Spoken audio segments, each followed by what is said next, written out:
끝난 직후에 전쟁이 끝난 터라 고아들이 참 많이 있었답니다. 그런데 이 고아들은 많고 돌봐줘야 될 어른들은 많지 않고 해서 보통 이 보육원의 아이들 부모가 한 명이면 이 한 명이 돌봐야 될 아이들이 20명씩 됐다고 합니다. 그래서 그 20명의 아이를 이 어른이 한 명이 부모가 돌보는데 그냥 일손은 모자라니까 먹을 것만 이렇게 부모가 다른 안아주고 뭐 이렇게 어르고 그걸 못하고 그냥 먹을 것만 공급을 했다는 거예요. 그거 20명에게 먹을 것만 줘도 바빴죠. 그런데요, 이 보육시설에 그렇게 부모에게 20명씩 그 양육을 받았던 그 아이들이요, 처음에는 이 학교에서 대학에서 조사해 보니까 석 달에서 6개월까지는 정상적으로 별 다른 차이 없이 잘 자랐답니다. 그런데 6개월이 지나니까 이 아이들이 이상 행동을 하기 시작을 했다는 거예요. 우는 것, 미소 짓는 것, 이런 행동을 안 하더래요. 그리고 옹알이도 없었답니다. 이 아이들이. 또 항상 얼굴이 그냥 미소가 없어서 우울해 보이고, 또 누가 이렇게 옆에서 다가오거나 접촉을 하거나 자극을 줘도 거기에 반응을 잘 보이지 못한다는 거예요. 그리고 이 아이들이 사회에 적응하기 위해서 필요한 기본적인 이 노력이라든가 시도라든가 이 학습 능력에 대한 그러한 시도를 못한다는 것을 발견을 해냅니다. 여러분, 아이들도요, 자기들이 편안하게 마음을 쉴 수 있는, 마음의 편안함을 받을 수 있고 누릴 수 있는 그러한 쉼이 분명히 필요하다는 것입니다. 이 인간은요, 어린 아이가 만약에 어려서부터 그 갓난 아이들이 어려서부터 자기의 마음을 편안하게 쉴 수 있는 그러한 부모의 사랑, 그런 것을 받지 못하면 이 아이들은요, 정상적으로 자라지 못합니다. 분명히 자라지 못해요. 1984년도에 그 동부 아프리카에서 동쪽에 있는 그 흑인 아이들을 대상으로 영유 아이들을 조사를 했답니다. 1984년도에. 그런데 이 까칠한 아이들 있잖아요. 까칠한 아이들. 까탈스럽다. 아유, 너 이렇게 까탈스럽냐. 그런 아이들 있잖아요. 저도 우리 저 사랑이 참 굉장히 까탈스러워가지고 어렸을 때부터 그랬어요. 태어나서 너무너무 까탈스러운 거예요. 애 엄마가 너무 고생하고 그냥 너무 힘들어. 지금도 까탈스러운 게 변함이 없는데, 근데 이 까탈스러운 아이들을 조사를 했는데, 이 흑인 아이들, 영유 아이들 조사해 보니까 희한한 것이요, 가뭄 기간에, 물이 없어서 비가 없어서 가뭄 기간에 생존 가능성이 높았던 아이들이 이 까칠한 아이들이었다는 거예요. 그것을 조사를 합니다. 이 까칠한 아이들이, 까탈스러운 기질을 가진 아이들이 어려운 시기에, 고난의 시기에, 또 생존이 힘든 그런 시기에 생존을 위해서 더 많이 노력하고 본인이 더 많은 것을 찾고 그러한 노력으로 연결이 되더라, 그것입니다. 여러분, 이처럼 우리 인간은요, 반드시 사람은 내가 까탈스럽든 어떻든 간에 여러분, 반드시 쉼을 찾기를 원하는 것입니다. 생명을 얻기를 원하는 것이 인간의 본성입니다. 반드시 인간은 이런 휴식이 좀 있어야 합니다. 마음의 휴식처도 있어야 되고요, 우리 실제적인 물리적인 휴식도 분명히 있어야 합니다.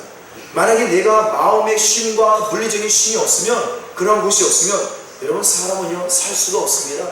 건강하게 생존할 수가 없죠.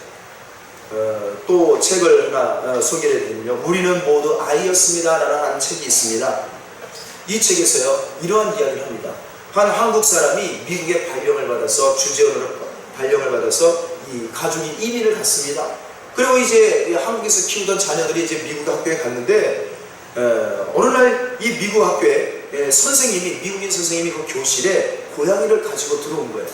그 고양이를 보니까 다른 아이들은 고양이를 이뻐하고 막 같이 놀고 하는데, 이 주재원, 한국인 주재원 이 아이가 고양이를 잡더니 털을 한 움큼씩 뽑기 시작하는 거예요. 살아있는 고양이의 털을 뽑기 시작하는 거예요. 이 모습을 보고 이 선생님이 경악을 하고 부모를 바로 그날 호출을 했답니다. 당신이 지금 아이가 지금 이런 심각한 행동을 하고 있습니다. 그랬더니 이 부모님, 이 아버지 어머니가 반응이 어떤 반응을 보이느냐, 이게 왜 문제가 됩니까? 그럴 수도 있지 않습니까? 라고 그렇게 반응을 보였다는 거예요. 그러자 이 선생님이 하는 말이, 자기보다 연약한 동물을 보호하거나 자기보다 연약한 생명에 대해서 존중해 줄 줄 모른다면 이거는 그 마음에 심각한 병이 있는 것입니다. 선생님이 그렇게 조언을 해줍니다. 이 아이 안에 분명히 뭔가 분노와 불만과 폭력적인 기질이 지금 스트레스 받은 게 있어서 행동으로 그렇게 나오는 것일 겁니다. 그러면서 부모님에게 뭐라고 하느냐, 아이와 당신 부모님이 똑같이 정신과 상담을 10회를 받아오십시오. 그 사인 받아가지고 갖고 오십시오. 그러기 전에 우리 학교에 못 들어옵니다. 아니면 다른 학교 가세요. 그렇게 그 선생님이 조언을 내렸다는 겁니다. 그 자녀가 그 하는 행동을 보고 아무런 그 문제점을 느끼지는 못했다는 거예요.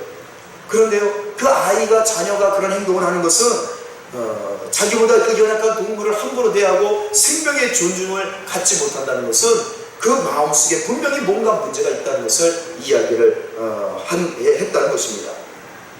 여러분, 그래서요, 유영철, 조두순, 정남규, 강호순 그 흉악범들이요, 이 사람들의 프로파일러들이 이야기를 하는데 이 사람들의 공통점이 뭐냐, 어린 시절에 똑같은 공통점이 발견이 되더랍니다.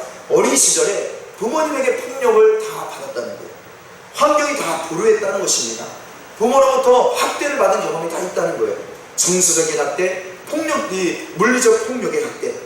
이 아이들이 자라서 그렇게 다른 사람들이 고통을 당하는 모습을 보고 다른 사람들에게 함부로 대하고 분노를 표출해도 다른 사람들이 고통당하는 것을 공감 능력이 떨어진다는 거예요. 그래서 범죄를 한다는 거죠.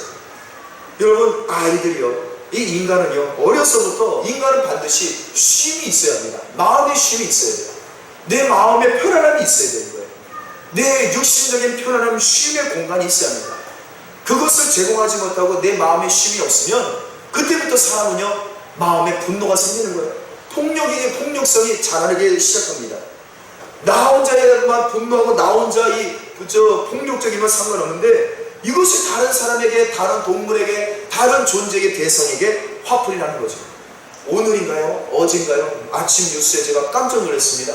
하여튼 어떤 안양에 있던 아침 일찍 8시인가 7시에 빌딩 청소하시던 70대 할머니 2분이 계셨어요.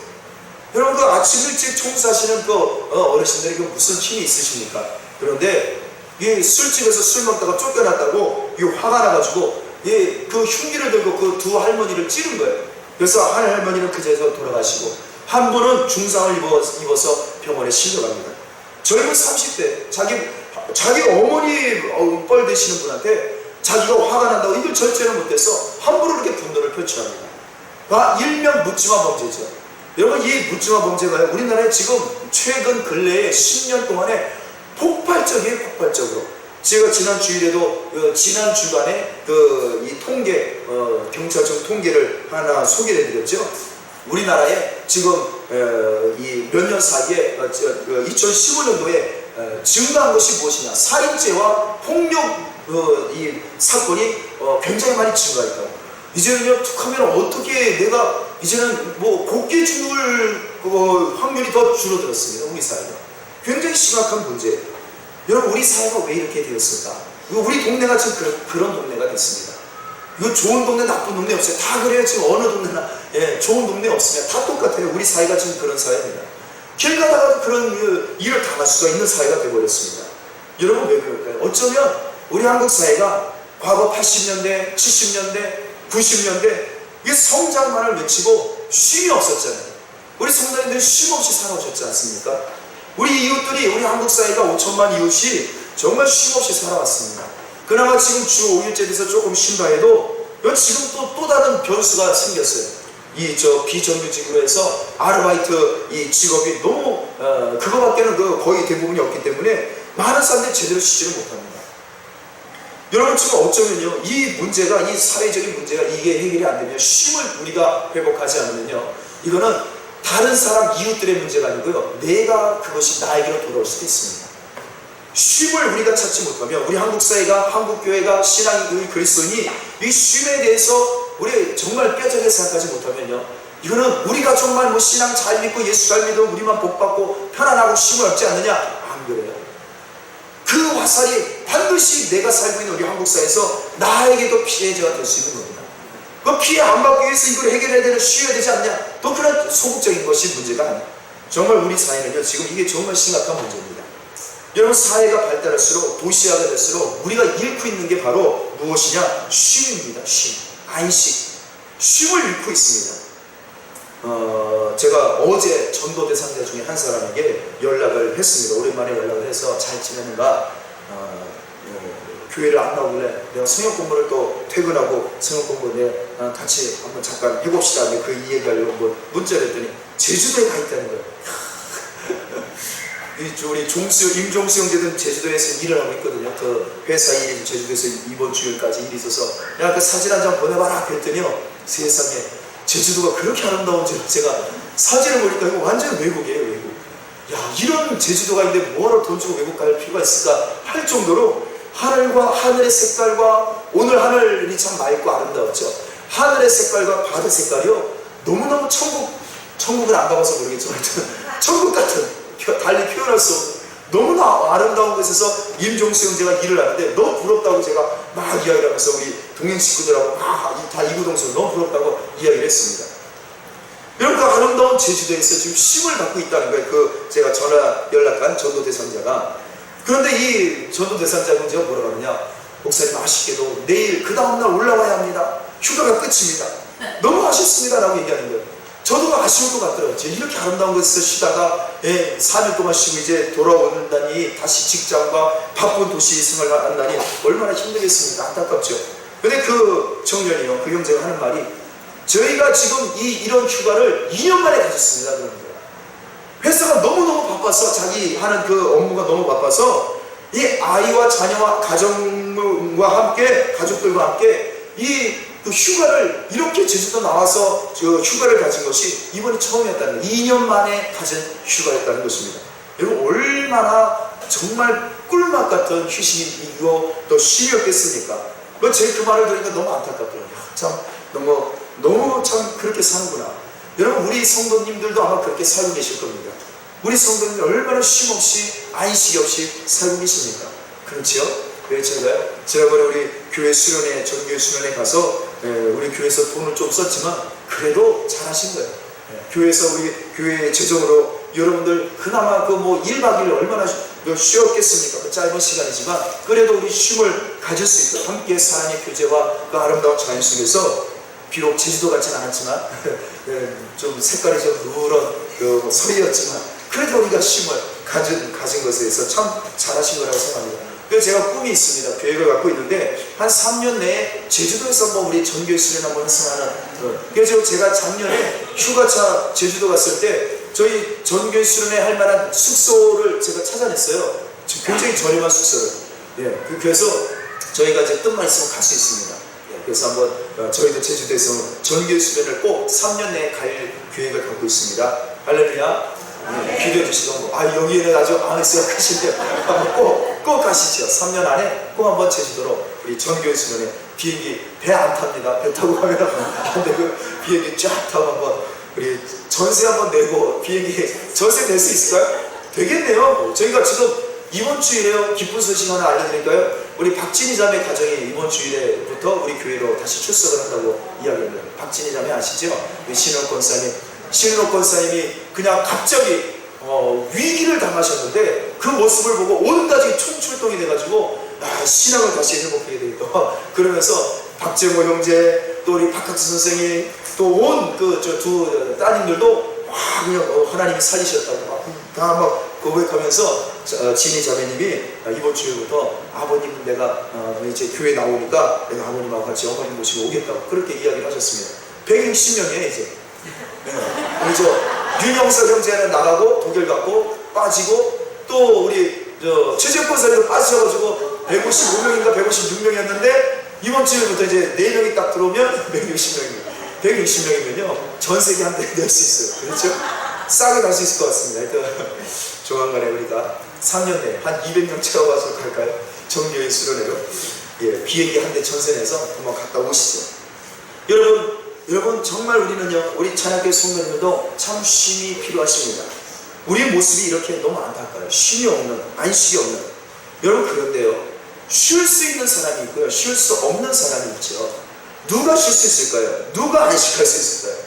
여러분, 종업원은요 쉬기가 어려워요. 그렇죠? 노예는 쉴 수가 없습니다. 노예는 쉬고 싶어도 못 쉬어요. 누가 쉴 수 있을까요? 사장은 쉴 수 있습니다. 회장은 쉴 수 있어요. 주인이니까요. 그래서요 쉼은 누가 쉴 수 있느냐? 주인만의 특권입니다. 주인은 마음껏 쉴 수 있어요. 언제든지. 물론 이 일의 노예가 되신 주인은 또 쉴 수 없지만, 여러분 쉴 수 있는 사람은요 노예는 쉴 수 없다는 진리가 있습니다. 쉴 수 있는 사람은 주인만이 쉴 수가 있는 거예요. 여러분 세상의 노예, 일의 노예 또는 돈의 노예나 어떠한 노예가 되면요 절대 쉴 수가 없습니다. 반드시 내가 얽혀있는 것에서 반드시 자유하고 주인이 되어야만 비로소 진정한 쉼을, 그런 진정한 안식을 쉴 수가 있다는 것입니다. 분명한 사실은 절대로 여러분 우리가 영적이든 물리적이든 세상적이든 내가 노예 신세이고 내가 노예 노릇을 하면요 우리는 절대로 쉴 수가 없습니다. 반드시 주인이 되어야만 쉴 수가 있는 거예요. 주인은 목소리가 낼 수 있습니다. 큰 소리를 칠 수 있어요. 나 쉬고 싶다, 쉬어야 된다, 여러분 말할 수가 있습니다. 그러나 노예의 심성을 갖고 있으면요 그 말을 못하는 거예요. 쉴 수 없다는 거예요. 그냥 눈치 보여서 못 쉬는 거죠. 사랑하는 가족 여러분, 우리 그리스도인의 삶에는 쉼이 있을까요? 여러분 쉬어도 될까? 여러분 여기에 대해서 참 고민하시는 분들이 계세요. 그리스도인으로서 우리 그리스도인은요, 우리 찬양교회 성도님들은 사실은 예수 믿지 않는 사람보다 교회 안 다니는 사람보다 더 바쁘세요. 그렇죠? 저희 찬양교회가요, 저희 찬양교회가 한 주간 바쁘게 지내시는데 우리 교회가 제일 바쁜 날이 있습니다. 언제가 바쁜지 아세요? 우리 교회 찬양교회 제일 바쁜 날 언제일까요? 주일이요? 아니에요. 주일은 안 바빠요. 언제가 바쁠까요? 수요일하고 금요일이 제일 바쁘시더라고요. 왜 주일이 바쁜데? 라고 하시는 분들은 수요일과 금요일에 안 와보셔서 그래요. 수요일과 금요일이요 아침 10시부터 시작이에요. 우리 교회는 지금 목자 모임이 이제 방학 중에 쉬는데 다음 주부터 계약이거든요. 아침 10시부터 수요일 아침 10시부터 목자 모임, 11시에 기도회 예배, 또 12시에 밥을 먹죠. 잠깐 쉬고 또 라인 댄스가 올라가죠. 문화센터 막 시작이 되는 거예요. 3시 되면 또 중보기도 하죠. 금요일은 더해요. 금요일 10시에 사역훈련 수영 공부하죠. 밥 먹고 나면 우크렐레 하고 있죠. 또 그거 끝나면 수영 미술 하죠. 라인 댄스 하죠. 성악 가곡반 하죠. 또 8시 반 되면 금요기대 나오죠. 밥 먹을 틈이 없으실 거예요. 금요일날 우리 교회가 쉼이 없어요. 주일은 더 바쁩니다. 여러분 이렇게 바쁘게 사시고 바쁘게 또 본인들의 몸과 시간과 또 재능을 헌신하고 수고하시는 우리 찬양교회 성도님은 정말 대단하신 겁니다. 가정일 하랴, 직장일 하랴, 뭐 하랴 할 일도 많은데, 내 개인적인 시간도 할 일도 많은데 얼마나 바쁘신지 몰라요. 여러분 우리 찬양교회 성도님들이 이렇게 바쁘게 사시는데 또 기도하랴, 새벽 기도하랴, 또 금요 기도회, 주일 예배, 수요 예배, 수요 공부하고 목장 모임하고 할 일이 많으신 거예요. 또 이웃사랑 하라고 막 내보내고 하면서 또 이웃사랑 또 언제 하세요? 또 정말 바쁘십니다. 예수 믿지 않는 사람 저리 가래요. 제가 가끔 여기 식당을, 오늘도 조금 전에 제 식당에서 밥을 먹었는데요, 여기 콩나물 국밥에서 밥을 먹었는데 한 가정이 저희 또래가 되는 가정이 들어와서 저희 사랑이 또래 되는 아이를 안고 와서 밥을 먹는데 참 부럽더라고요. 퇴근하고 지금 나와서 여유롭게 시간에 부여 안 받고 밥을 먹고 있겠지, 그 생각하니까 저 가정이 부러웠어요. 저는 빨리 밥 먹고 사람이 안 떨어지려고요. 저 놀아달라고. 그래서 저는 빨리 또 금요기도에 예배 준비해야 되니까 빨리 들어가고 또 설교 준비하고 설교하고 또 금요기도에 참석하고 또 이따가 한 11시, 12시까지 또 기도해야 되고. 그러니까 여러분 예수 믿는 사람은 너무너무 바쁜 거예요. 정말 바쁩니다. 예수 믿지 않는 사람은, 우리 예수 믿는 사람들 존경하셔야 돼요. 존경해야 됩니다. 얼마나 부지런하고 바쁜지 모릅니다. 여러분 그런데 우리 그리스도인들이, 찬양교회 성도님들이 한 가지 고민하시는 게 있을 겁니다. 내가 이렇게 바쁜데 쉬어도 될까? 그렇죠. 쉬어도 될까? 내가 이렇게 바쁜데 쉬어도 될까? 하나님 사랑하고 이웃 사랑하는 일에 이렇게 바쁘게 살아야 되는데, 남을 위해 봉사하고 헌신하고 해야 되는데 내가 정말 쉬어도 될까? 이것 때문에 고민하시는 분들이 참 많으실 겁니다. 여러분 쉬어보세요. 우리 그리스도인이, 찬양교회 성도들이 한번 쉬어보세요. 하나님 사랑하고 이웃 사랑하는 것을 쉬는 건 쉬운다는 것인데, 여러분 그러면 얼마나 여러분 또 죄책감이 또 밀려오고 얼마나 또 마음이 아프시겠습니까? 죄책감 때문이라도 못 쉬시는 거죠.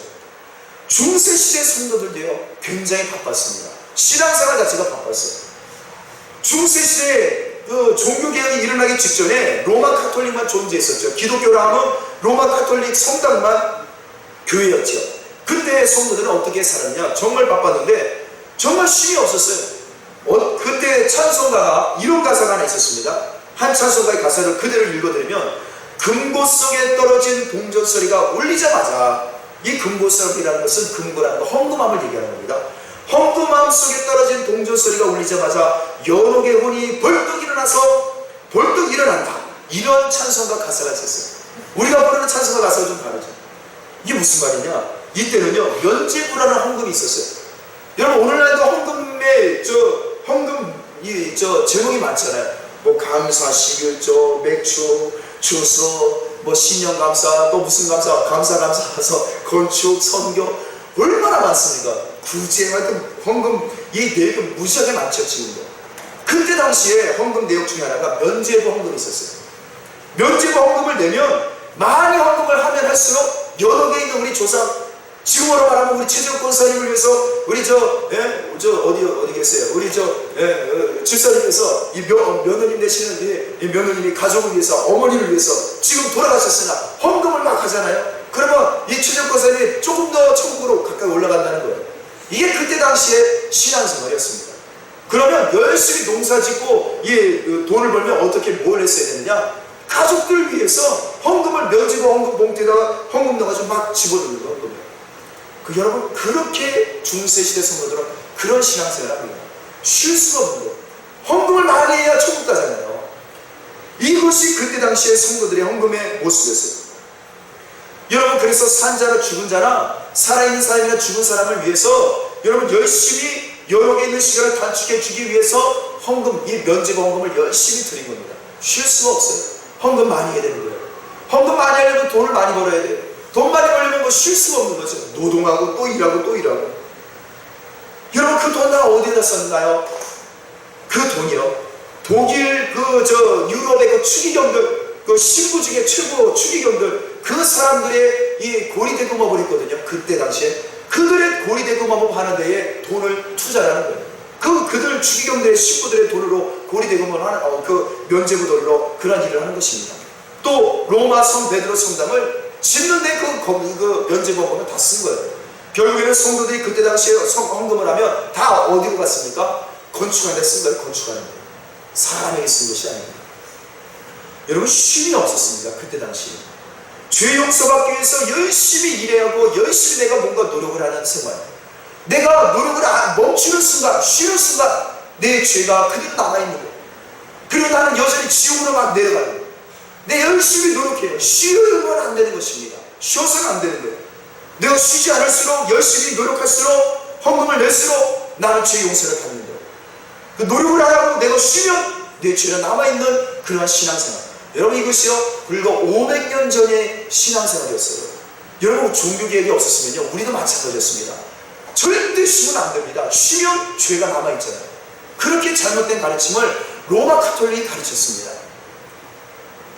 여러분, 마틴 루터 신부가 고민이 되는 거예요. 로마서 1장 17절을 보니까 오직 의인은 믿음으로 말미암아 산다고 했는데, 야, 우리는 왜 이렇게 쉬지를 못하냐? 끊임없이 태어나서 죽을 때까지 노력하고 태어나서 죽을 때도 쉬지를 못해요. 열심히 노동을 하고 땀 흘려서 돈을 벌어서 헌금을 해야 내 죄 용서를 받기 때문이죠. 그래서 마틴 루터 신부가 이 로마서를 읽다가 성경을 꽉 붙든 겁니다. 로마 카톨릭 이 교황을 두려워하지 않게 된 거예요. 하나님 말씀을 더 자기 생명처럼 여긴 겁니다. 그걸 외친 거죠. 야, 그건 거짓말이다. 오직 우리는 믿음으로 죄 용서받는다. 여러분, 그 종교개혁이 일어나서 어떤 일이 벌어졌을까요? 더 이상 면죄부 헌금을 들을 이유가 없는 거죠. 진정한 쉼이 시작되는 것입니다. 여러분, 그래서요, 우리에게 예수님 말씀하십니다. 요한복음 17장 17절인가요? 진리를 알지니 진리가 너희를 자유케 하리라. 여러분, 예수님 주시는 말씀을 우리는 꽉 붙잡아야 될 줄 믿습니다. 하나님 말씀만이 진짜 우리에게 생명과 쉼을 주시는 거예요. 여러분, 하나님 말씀을 우선순위를 의지하면요, 찬양교회 성도 여러분, 한국교회 성도들도 여전히 열심히 뭔가 노력을 해요. 신앙생활을 해요. 쉴 수 없는 신앙생활 할 겁니다. 여러분, 그러면 우리가 성경을 볼 때에, 신앙생활 할 때에 여러분 이 전통이 진짜 성경적인지 아닌지를 제대로 보셔야 되는 거예요. 성경에 비춰봤을 때 이게 성경적이다 아니다 그러면 혹시 오늘날도 내 같은 영혼이 건축으로 막 건물로 쌓아 올리고 부동산으로 투자가 된다.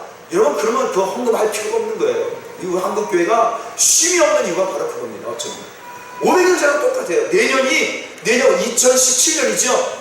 내년이 어떤 해냐면 종교계 500주년이에요. 600주년인가요? 500주년인가요?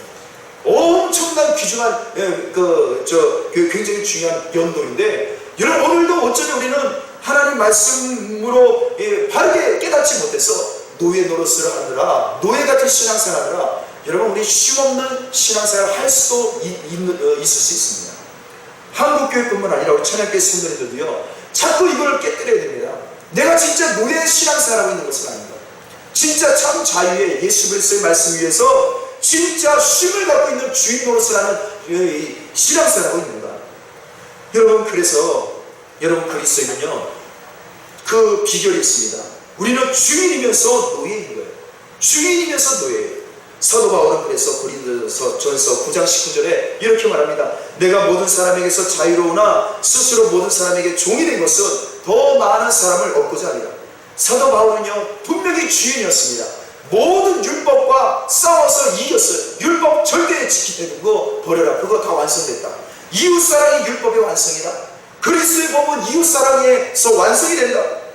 율법 하나도 거기에 두려워하지 않았어요. 율법 안 지켜도 괜찮다. 그렇게 선포한 사람이 사도 바울이에요. 우리는 자유인이다. 우리는 이제 주인이다. 율법도 우리 밑이다. 오직 사랑으로 우리가 살아야 된다.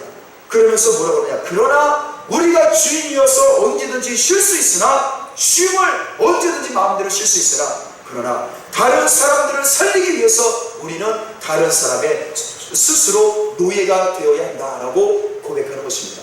여러분 그래서 진짜 그리스도인은요 주인이지만 노예인 것이에요. 주인이면서 동시에 노예인 것입니다. 그래서 마틴 루터도요 1520년대에 쓴 글 중에 이런 이야기를 합니다. 그리스도인의 자유에 대하여라는 책을 썼는데 거기에 뭐라고 하느냐.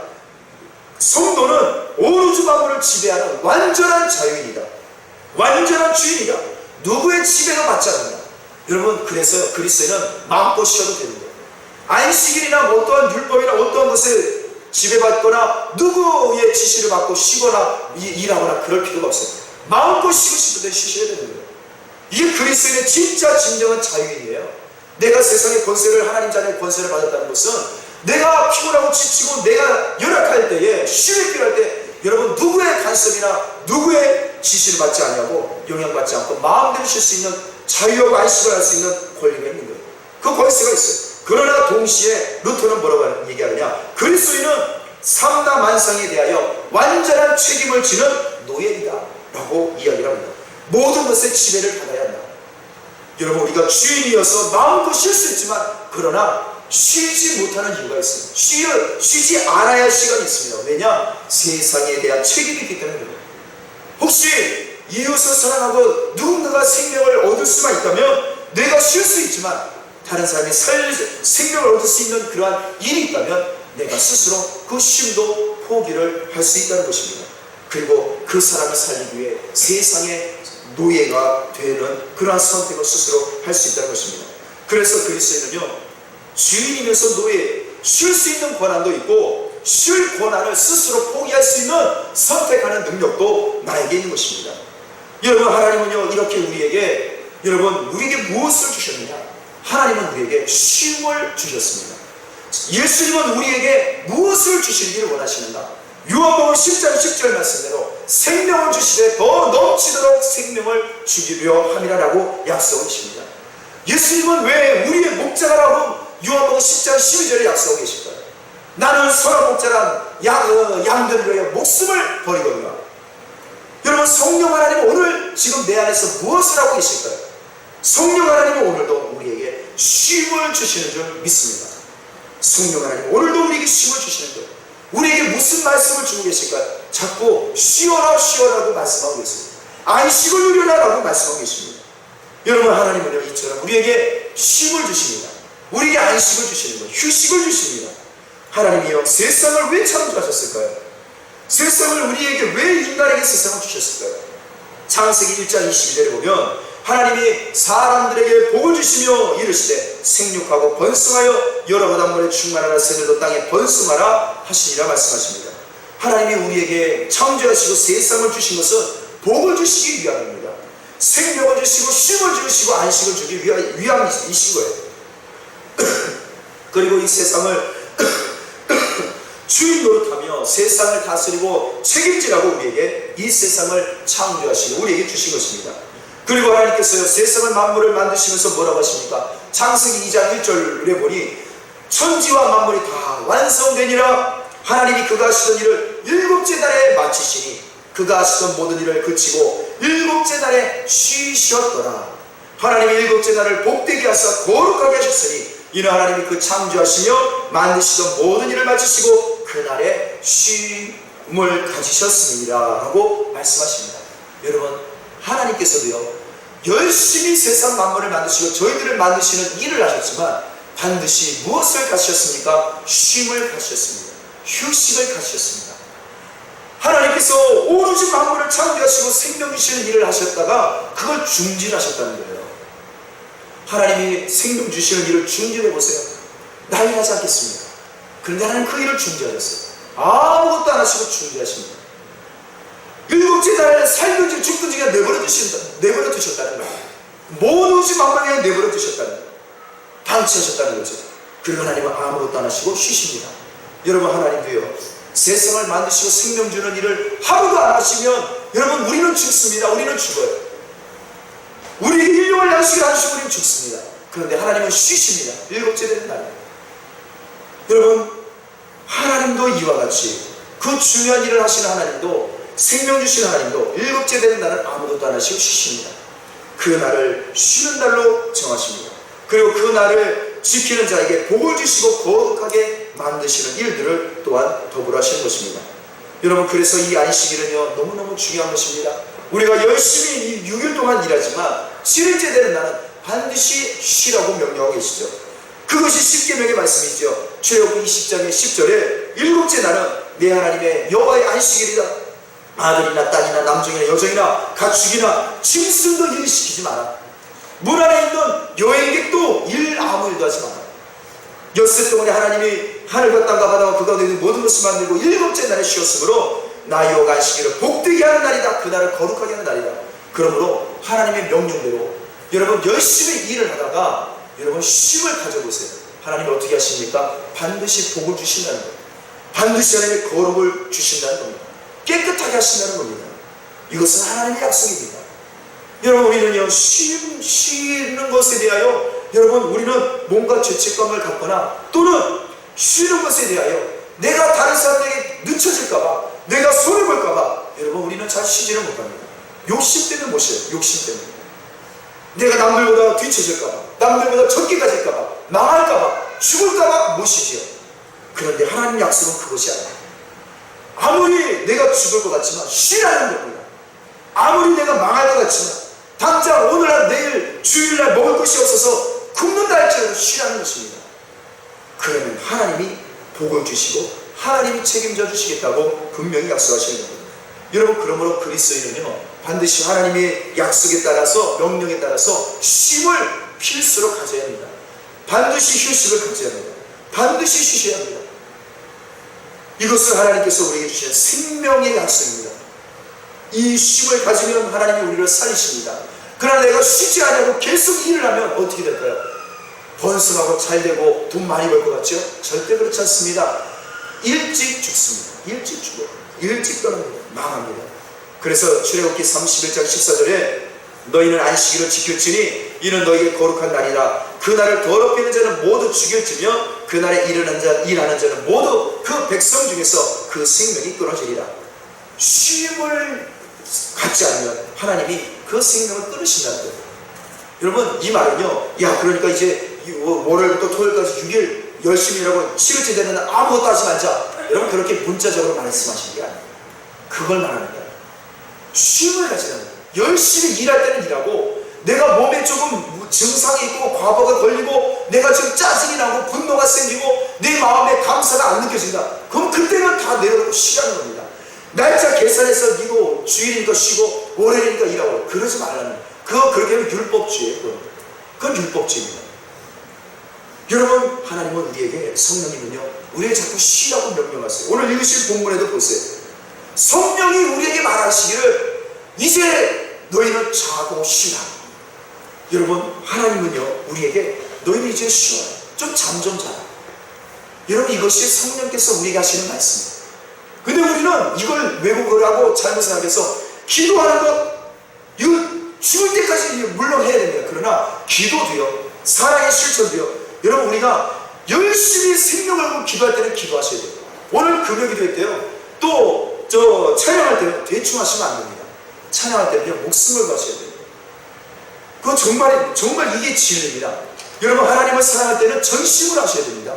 마음을 다하고 목숨을 다하고 뜻을 다하고 힘을 다해서 여러분 하나님께 기도하시고 예배하시고 찬양하셔야 돼요. 대충 하시면 안 됩니다. 그냥 뭐 매주 금요일이니까 매주 주일이니까 새벽 기도니까 아닙니다. 그 순간에 기도하는 시간이라면 목숨 걸고 기도하셔야 돼요. 찬송하는 시간이라면 목숨을 걸고 찬양하셔야 됩니다. 딴 생각이나 다른 거에 집중하시면 안 돼요. 오직 생명을 걸고 하나님께 드리는 시간에는 생명을 다하셔야 됩니다. 내가 죽을 순교에 각오를 하셔야 돼요. 그런데 놀라운 일이 있습니다. 여러분 오늘 금요 기도회 때 목숨 걸고 한번 기도해 보시고 목숨 걸고 찬양해 보세요. 어떤 일이 벌어지는 줄 아세요? 내가 오늘 죽을 각오로 오늘 내가 생명을 다하고 이 시간 드리면요 놀라운 사실은 죽고자 하는 자에게는 다시 산다는 놀라운 진리가 있습니다. 그게 예수님의 약속이에요. 죽고자 하는 자는 살 것이요 살고자 하는 자는 죽으리라. 아유 다음 내일 또 기도해야 되니까 내가 좀 남겨놓자. 여러분 그렇게 기도하지 마세요. 내가 다음 주에도 금요일 기도해 매주 금요일 기도하니까 아유 다음 주를 위해서 내가 오늘 좀 힘 좀 남겨두자. 그렇게 하지 마세요. 오늘이 마지막. 하나님을 사랑할 때는 여러분 생명을 걸고 죽을 각오로 땀을 뻘뻘 흘리면서 노동하듯이 하셔야 됩니다. 이웃사랑 실천할 때 대충 하시면 안 됩니다. 마음을 다하고 목숨을 다하고 내 생명을 사랑하듯이 나를 사랑하듯이 생명을 걸고 이웃 사랑하셔야 됩니다. 다 주고 다 내 돈도 아끼지 않을 줄 만큼 사랑하셔야 됩니다. 그러면 놀라운 진리가 있습니다. 내가 이웃을 사랑하고 하나님 사랑할 때 생명을 걸고 땀을 뻘뻘 흘리면서 힘을 다해서 살아가면 여러분 죽고자 하는 자에게 반드시 하나님께서 살게 하시는 일 쉼을 반드시 주신다는 거예요. 여러분 내가 하나님을 사랑할 때 이웃을 사랑할 때에 이 기도를 할 때에 금요 기도에도 생명을 걸고 하나님께 드리면 여러분 쉼을 반드시 주시는 놀라운 역사가 있습니다. 다시 살리신다고. 이것이 하나님의 진리입니다. 여러분 그래서 여러분 정말 목회자 우리 전도사님도 계시지만 목회자는요 이게 진리예요. 이거 진짜 순종하고 따라가야 돼요. 기도 대충 할 수가 없는 거예요. 내가 죽을 각오로 기도하면요 반드시 죽을 각오로 기도한다. 궁금하시죠? 어떻게 하면 죽을 각오로 기도할까? 이번에 9월 23, 24일인가요? 금토가 저희가 그 추석 그 다음 주간인데 9월 상상기도회를 우리 홍천에 우리 유재 집사님께 말씀을 드려서 거기 펜션에서 하게 됐습니다. 거기 진짜 첩첩산중이에요. 아무것도 없어요. 풀 배놓겠습니다 그러시길래 놔두세요 라고 했어요. 그냥 아니 뱀 나오면 어떡하지? 아니 괜찮아요 놔두세요 라고 했어요. 죽을 각오로 기도하는 걸 이번에 한번 진짜 제대로 한번 보시죠. 지금까지는 700m 저기 태백산에서 기도하셨어요. 거기 뭐 다 산책에서 기도하셨어요. 뭐 우리 양수리에서 뭐 6월달에 기도하셨어요. 그거 뭐 운동장에서 기도하셨잖아요. 진짜 죽을 각오로 기도하는 게 뭘까? 이번에 9월달에 한번 와보세요. 진짜 죽음을 각오하는 기도하면 뱀이 나오고 멧돼지가 나오고 한번 기도해 보시죠. 여러분 죽을 각오로 기도한다는 것은요 마음을 다하고 목숨을 다하고 뜻을 다하고 힘을 다해 하나님 사랑한다는 그 마음은요 여러분 말로 되는 게 아니에요. 예수님이 마지막 그 목요일날 밤에 겟세마네 동산에서 기도하실 때 어떻게 기도하셨습니까? 땀방울이 나는데 여러분 땀이 나도록 기도하는 것도 쉽지가 않을 거예요. 한번 해보세요. 땀이 나는지 더워서 땀이 나는 게 아니에요. 얼마나 간절히 기도하는지 그 땀방울에서 모세혈관이 터져서 피가 그 땀에 섞여서 떨어지죠. 여러분 그렇게 기도하는 것이 정말 목숨을 걸고 기도하는 거예요. 목회자 될 사람은요 저도 목회자지만 이거를 놓쳐서는 안 돼요. 기도 대충 하면 안 됩니다. 특히 목회자 될 사람이 목회자가 기도를 대충 한다. 목숨 걸고 기도 안 한다. 그럼 참 저도 목사지만 저도 죄송한 거예요. 이건 잘못된 거예요. 정말 성도 여러분 여러분 마음을 다하고 목숨을 다하고 뜻을 다하고 힘을 다해 하나님 사랑하기 원하십니까? 여러분 정말 목숨 걸고 기도하셔야 돼요. 새벽 기도예요. 이번에 다음 주간에 특세를 지금 드리셨지만 이야기를 하고 선포를 하고 같이 하려고 하는데, 여러분 새벽 기도에 특세만 나오시면 안 됩니다. 집에 모신 분들은 집 근처에 있는 곳에서 기도하셔야 돼요. 여러분 왜 어떻게 기도를 쉴 수가 있습니까? 그런데 놀라운 사실이 있어요. 여러분 우리가 목숨을 걸고 기도하면 그 뒤에 목숨을 걸고 하나님께 드리면 반드시 하나님이 생명을 주신다는 거죠. 쉼을 주십니다. 안식을 주시는 거예요. 휴식을 주시는 거예요. 영적인 휴식, 정신적인 휴식, 육적인 휴식을 반드시 쉼을 주십니다. 이건 하나님의 약속입니다. 이게 진리입니다.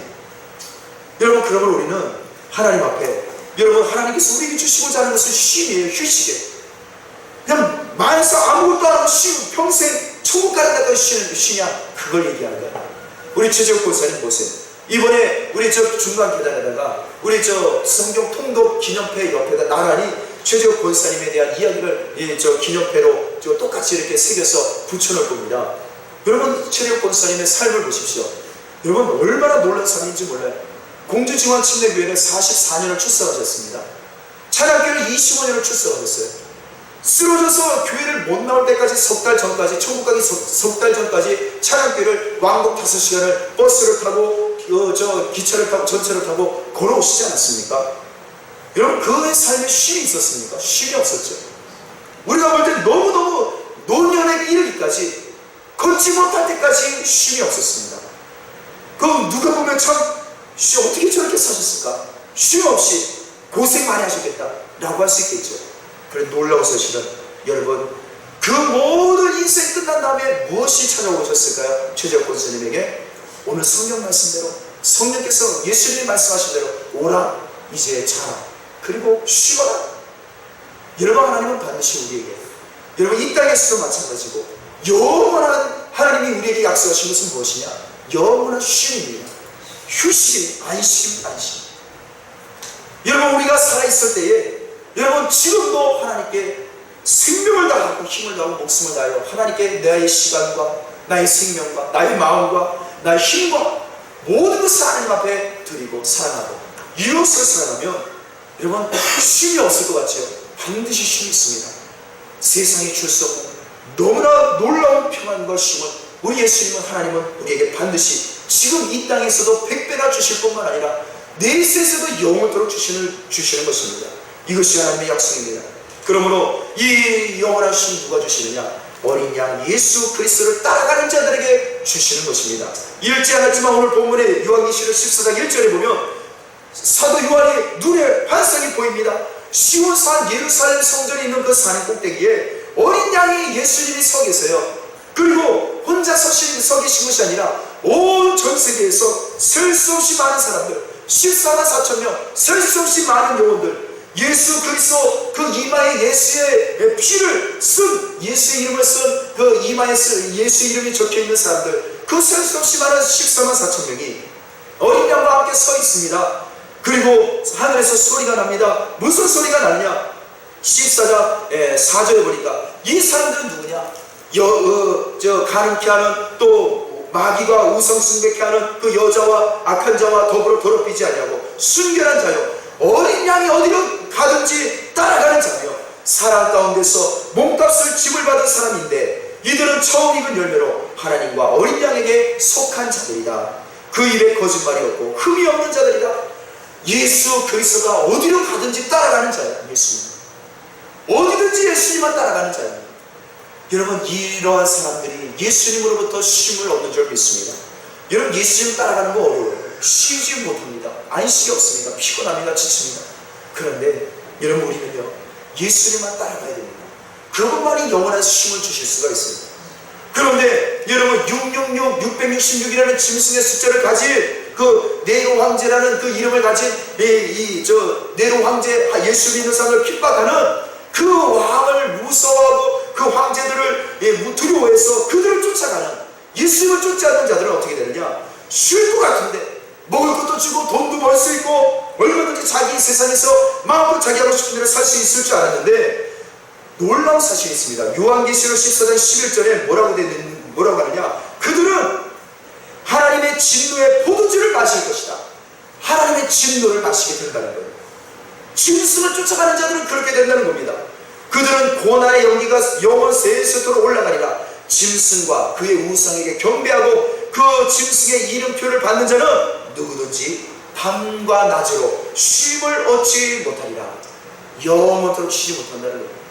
지금 비록 내가 육신을 따라서 쉬지 못하고 예수님 때문에 쉬지 못하는 것 같고, 기도하느라 하나님 사랑하느라 이웃사랑 실천하느라 쉬지 못하는 것 같아서 힘들고 바쁘고 또 어려운 것 같은데, 여러분 그러한 자에게는 오히려 예수님이 영원토록 쉼을 주신다는 거예요. 휴식을.